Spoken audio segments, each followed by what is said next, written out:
Pozdravljeni, september se počasi bliža koncu, pred vrati je oktober in seveda tudi 5. oktober, celodnevna delavnica na temo, kako enkrat za vselej odpraviti napake v stiku s strankami. Naj vam nanizam nekaj vprašanj za razmislek.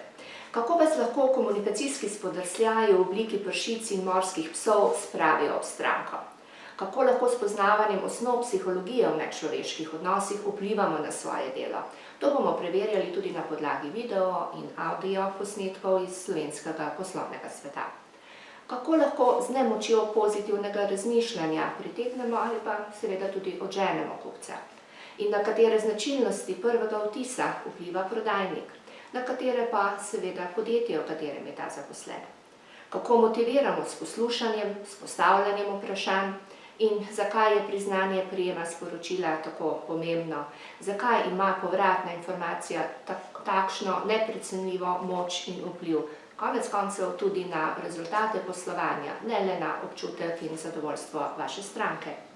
Kako se spopasti s pritožbami in reklamacijami, ki so trgovski vsak dan? In kako nas lahko očrni ali pa nagradi poznavanje osnovnih in dodatnih storitev v podjetju. Ob koncu bomo predstavili teorijo presečne množice in delavnico zaokrožili še s 3 mehanizmi za nadzor stresa. Mi poznamo odgovore, morda vi tudi, pa vendar še odškrtnemo in razgrnemo kakšno dimenzijo, ki vam je do danes bila neznana. Z Jano Colnar iz Krafthammer Grow Adriatic vas prijazno vabiva, da se nam pridružite na celodnevni delavnici 5. oktobra 2016 v prostorih Trgovinske zbornice Slovenije na Dimičevi 13. Do snidenja!